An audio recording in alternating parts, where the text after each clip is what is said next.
Hey, are you ready to grow your business? You have checked out the number one resource for business leaders, entrepreneurs, startup founders, and managers. And we're going to teach you how to grow and scale your business with real actionable steps. There's no fluff in this podcast. It's just good advice. Check out this episode. If you're a first-time listener, make sure you subscribe to the podcast. And if you enjoy this episode, leave us a 5-star review. Today's episode is with Kyle Jones, who's the co-founder and COO of iCryo franchise systems. He's a former college athlete and a professional bodybuilder, and his passion in entrepreneurship and business ownership is what led him to start the iCryo franchise, which opened back in Houston, Texas in 2015. He's hit 150 sold territories. It's one of the largest, fastest growing cryotherapy businesses in the country. We're going to be talking about his story and what caused him to find this niche and how they've been able to grow it as quickly as possible into something that's pretty amazing. So we'll be talking more about it in this episode. Stay tuned. Here comes your good advice.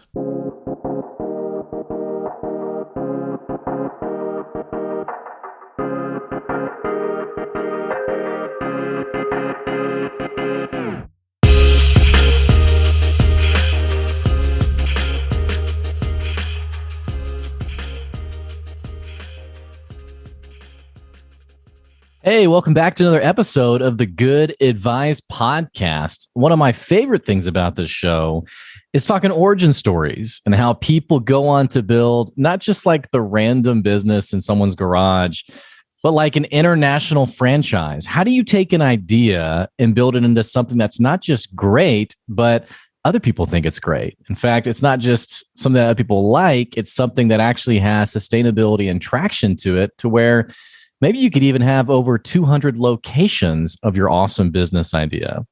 Well, that's what we're talking about today. We're sitting down with Kyle Jones, who's the co-founder and COO of iCryo franchise systems.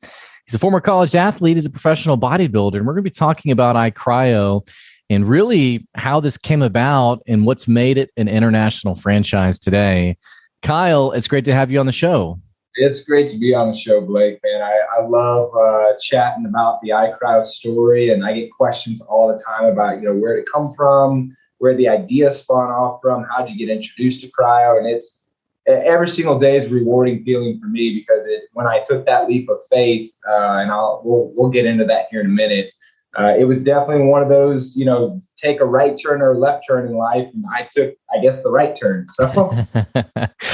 Well, I was reading about your business, and I mean, literally the whole time I was like, wow, this is so interesting. What the heck is cryo? So that is definitely the most common question. Cryotherapy is a form of recovery mentally and physically.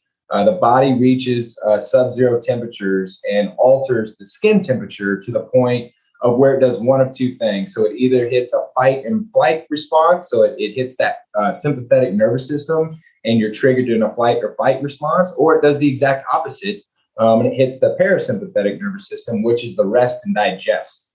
So we hit that fight or flight response when we wake up in the morning. That's what our body responds to, right? That's how you wake up and you get moving. When we go to sleep, when we fall asleep, it's the exact opposite. So your body's central nervous system hits that rest and digest response, and it allows your body, your mind, everything to shut down for active recovery. So it's pretty interesting to find a piece of equipment that has honestly just been accelerated over the last 40 years. It originated in Japan. To see a piece of equipment do that for the body in such a short time frame. I tell people all the time it's negative 150, 175 degrees Fahrenheit, and they immediately freak out, right? It's like, what do you mean? Are these, cryogenic chambers? Am I going to wake up like Walt Disney? And it's interesting. It's only a 3-minute session, so it's really fast. A big portion of our business model, and the reason why guests love our services, and the reason why entrepreneurs are getting into this field, there's not a modality on the planet that can provide the array of benefits that cryo can in 3 minutes. That's like walking through the drive-thru at Starbucks. Right. So for me, it's amazing to see so many people gravitate towards a wellness service because we need these things now more than ever. This is something really special in that, I could see like at a random coffee shop, you talking about what you do and someone being kind of wary or like, wait, you do what now? But this isn't like some like voodoo magic. I mean, we're talking 225 locations, an international franchise. You know, you're opening up stores in Canada. There's some real magic here. I mean, does it ever like blow your mind to think about how this technology has just completely transformed what you do for a living? It does. It does. My background is physical therapy. It's actually how I found cryotherapy. I was pursuing my doctorate at the time, and I was working on a patient. He just kind of blurted it out that he had tried it. And this is back in 2012, so almost 10 years ago. Golly, the time is flying. And it does blow my mind every day. It blows my mind, number one, to see the benefits that people are getting. Once again, not just from a physical perspective, but from a mental perspective. Stress, anxiety, depression, sleep, a lot of benefits can come from doing cryo. So it's mind blowing to see the benefits that are coming out of it. But even secondarily to that, or probably in the same fashion, it's mind blowing to see the business take off. I remember we have the president of our company was a former VP of PepsiCo. He's been with Pizza Hut, Domino's, just franchises that are decades and decades old. And he always rattles off a quick fact to me, and it's mind blowing to even think about this. But when he was working for these pizza franchises back in the 50s and 60s and 70s, he's an older gentleman. He remembers a time where nobody knew what pizza was. And I just can't even. It blows my mind. Right? Like, I that's a crime. That's why people were so sad back then. I mean, it's the only explanation. he said, Kyle, there's probably 5% of the world really knows what cryo is, right? Nobody really. We're hearing about it. You hear athletes do it, and it's kind of people are figuring out: is this a fad? Is this a real deal? And he said, Kyle, I remember back in the day when I was working for these pizza companies as a delivery boy. People didn't know what pizza was. Yeah, wow. so it's just astonishing to see how quickly we're growing as a company, as a brand.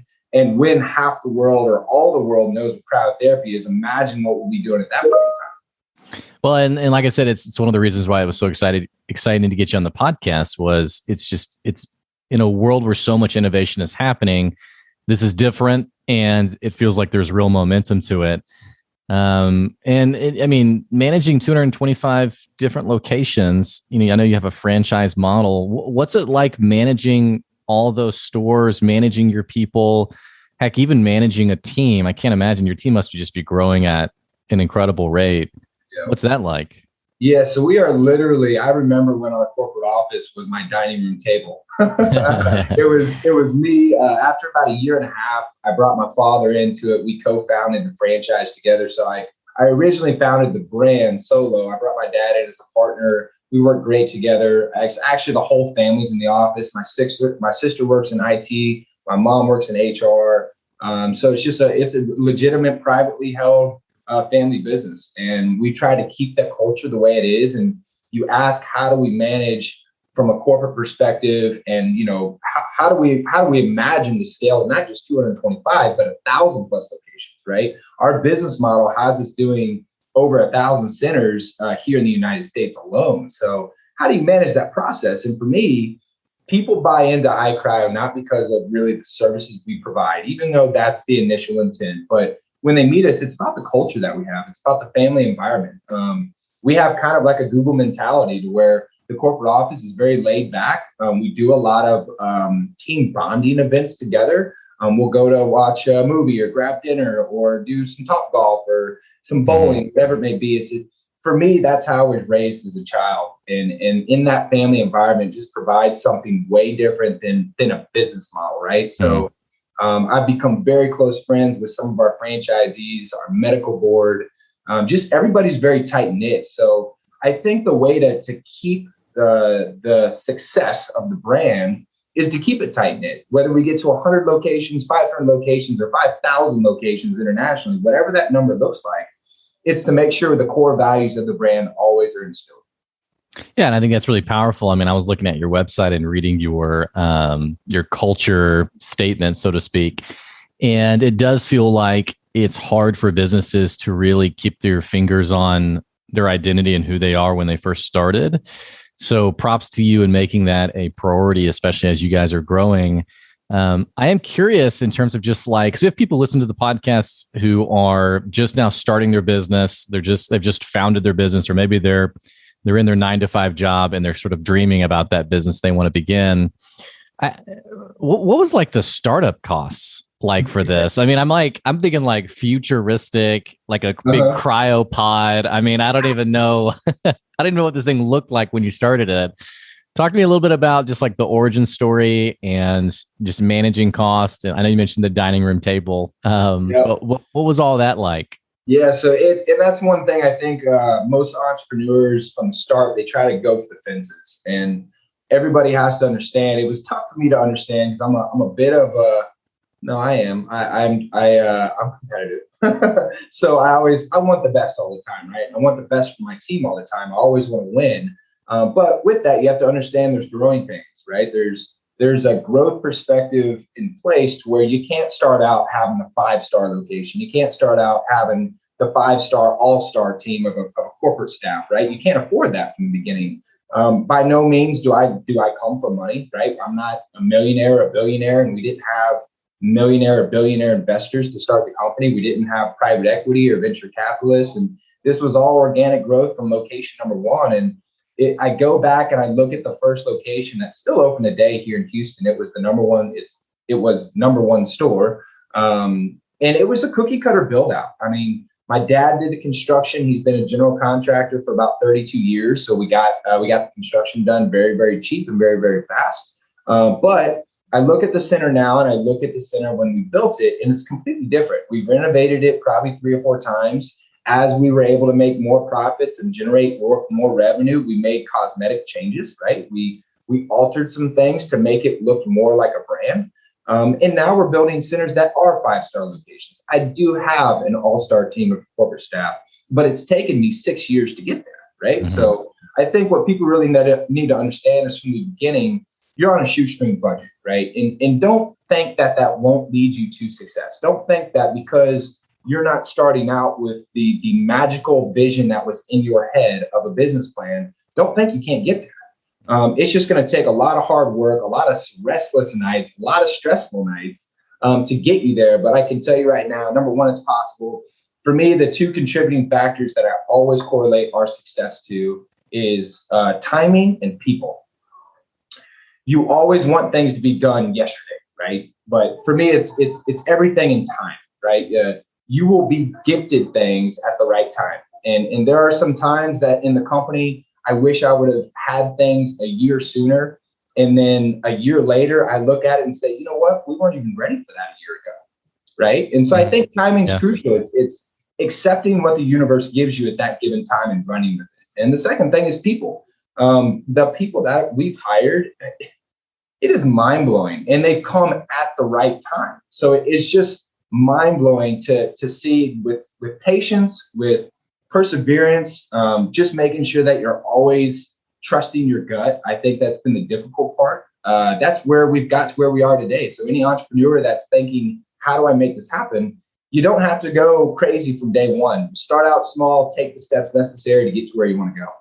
Yeah, it's great advice. And I like your comment on timing. I think about people who are like, man, I'm ready for thinking about a service business, for example. I'm ready to get like those 50 clients a week or something. And it's like, well, could you even handle them? Could you even deal with them? And it's like, oh, wow, I wasn't even ready for that.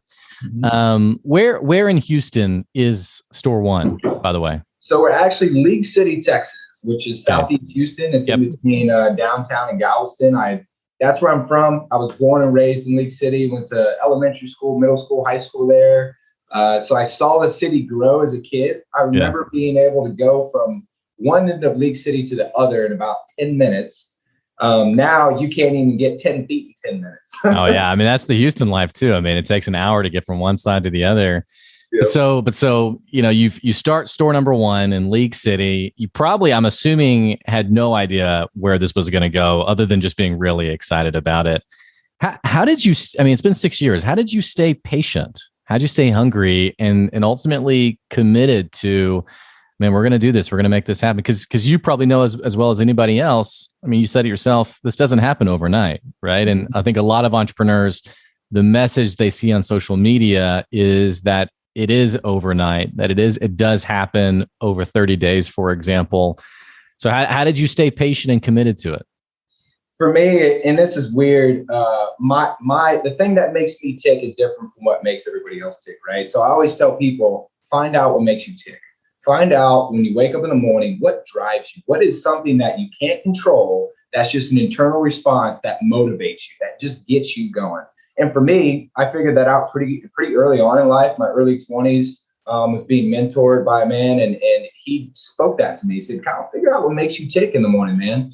And on a personal level, it's wellness, health and wellness. I've lived it my entire life. So personally, health and wellness is what gets me going.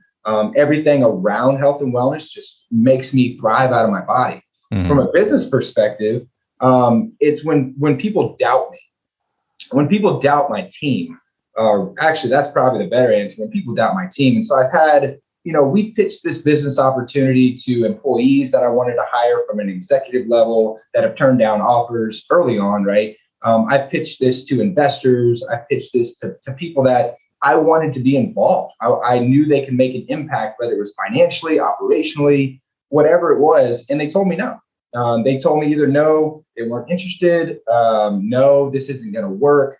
No, this is going to fail. For me, that drives me, that motivates me every single day, because I'm out to, at this point, prove a point to everybody that's told me no in this time and fashion, that it is working and it is thriving and it is a successful business model. And I do have one of the best teams on the world, and we won't fail. Well, I mean, and I would assume that a lot of the people who are the naysayers, I would assume, probably don't fully even understand the technology. I mean, and do you ever have that issue with customers, by the way, where like a customer, someone thinks it's going to de-age them, or like, I heard the cryopod cures COVID, or, I mean, like, what's it like educating customers and just, giving them a positive experience? Because it's got to be frustrating when someone has I'm sure it's rare when someone has a bad experience, but I'm just thinking about those customers who didn't have the experience they wanted, not because of you guys, but because they didn't fully understand what was happening, I guess. Happens all the time, man. Customers left and right, because cryo right now, it's all about education. And I've been blessed enough to talk with some of the high executives and CEOs from other franchise companies, Orange Theory Fitness with David Long, Massage Heights, Massage Envy, some of these franchises that are just massive. And I remember speaking to the CEO of Massage Heights, who I think they're probably at about 300 locations right now nationally. And they were one of the few originators of putting massage into a franchise model, right? A wellness service that people 10, 20 years ago didn't really see the benefit of, right? It was just kind of like a luxury deal. And they put a retail model around it. And I remember speaking to them, and they said, hey, Kyle, the first 5 to 10 years minimum, 90% of your marketing or more, even maybe close to 100%, is going to be educational marketing. You're going to have to educate the consumer of what cryo is, what it does. It's not a fad. It's scientifically proven. It provides these benefits. And you need to be doing it from a lifestyle perspective, not a if something happens perspective, right? So something that should be weekly, or if not even daily. So for me, he was exactly right. We've done nothing but educational marketing, either 90% or greater from a marketing standpoint, educating people on what cryo does, why it is the way it is, what the science is behind it, and that it is validated in its research. So for me, the education side is somewhat, not somewhat, it is very repetitive. But you asked about the customers. That's exactly what it is. It's educating the customer, getting them to try it for themselves, which is why we offer a first-time discount. And then from a pricing perspective, I think the only way to get people to do it reoccurring, at least several times a month within the first month, is to make it affordable. We did something early on. When I got into this business, I saw cryo being priced at, on average, $80 a session. You can't do cryo 3-4 times a week at $80 a session, right? The average person can't do that. Right. So for me, I kind of flipped the script. When I started iCryo back in 2015, I started out with $20 cryo sessions. We had memberships that were like $150 for unlimited use. I literally just flipped the entire industry on on his forehead. And people were calling me from across the nation. How are you doing this? How are you offering $20 cryo sessions? And my response was, well, number one, the research shows you have to do it repeatedly over an extended period of time to see the results. Mm-hmm. So if your guest is coming in once a month and my guest is coming in 3 times a week, my guest is getting more benefit, right? Mm-hmm. And now I have 10 times more people on the street, word of mouth advertising, talking about my services. So for me, that's how we've been able to educate more, is to kind of make the price point more affordable for the average person. It's exciting stuff, and it's brilliant from like a long-term strategy perspective, especially, people who think that, the answer is that high ticket cost. We're running out of time. Tell me, the stores, the businesses, like I mentioned, it's growing. It's, who knows how many locations you guys are going to have this time next year. What's next for you? What are you working on with iCryo? Is the answer going to be to continue to open locations? Are you rolling out new services, I guess, so to speak? What's going on with the business? Yeah, it's very interesting. We have a lot of exciting things going on right now. We're talking to just under a half dozen other countries. So we'll definitely be more international, hopefully the next time, this time next year. From that standpoint, we've got a lot of things on the service side of things. We're going to do some DNA type stuff, genetics, some testing modalities to make our services a little bit more data driven and less sales driven. So being more tactical in our approach to make sure the guest is getting exactly what they need and not wasting their money. So data driven for sure. DNA, genetics. We'll come out with some products, some pain patches, some creams, some lotions, some drinks, stuff that's just on the health perspective. For me, iCryo was just the start of it, right? Cryotherapy was just like the entry of what we know as our business model today. We're doing a lot of things from the customized standpoint to make our products and services tailored to each person, right? So I think it'll be interesting to see the business model exceed the name, really. iCryo was just the origination. It's much more than just cryotherapy that we're doing. It's total wellness. So I've said this a few times, and the first time I said it was just out of just speaking with you, like with somebody like you, and it just came out. And for me, iCryo is going to be the beacon for wellness for the world. We're going to provide an array of wellness services and offerings and products that's going to be full spectrum. It's pretty exciting stuff. And for people who are listening, who maybe they want to beg you to bring a location to wherever they live, what's the best way for people to reach out or just to follow the business? Yeah, so honestly, we have a ton of people that drive to our social media handles. We have Instagram, we do Facebook. It's simple. It's iCryo, right? At iCryo. Not difficult to find us. iCryo.com is our main website. You can go and check out the franchise opportunity for you entrepreneurs out there. You can check out the services that we offer. We are very, very active in the community as far as a PR perspective, or, podcasts and newspapers and interviews and social media. I love interacting with people. I love talking about the opportunity. I love talking about the services, whether it's somebody interested in the business or somebody interested in services. I can go blue in the face talking all day, man. Well, Kyle, it's been great having you on the podcast today. I appreciate you making the time. Thank you, man. I appreciate it. Hey, for our listeners, I'm going to put the link to iCryo.com down in the episode description below. Make sure you follow this, check this thing out. It's pretty cool what Kyle and his team is doing. And by the time this episode is live, who knows how many locations they may have. So like I said, continue to follow their social media for all exciting information about the brand. Also, hey, if you're enjoying the episode, what the heck are you waiting on? Click that subscribe button so you keep getting good advice wherever you are. And don't forget, if you love the podcast, you want to support the podcast, you can jump on our Patreon. It's at patreon.com/goodadvice.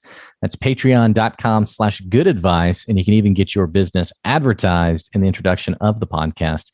Check that out. And of course, we appreciate your support. We'll catch you later. See ya.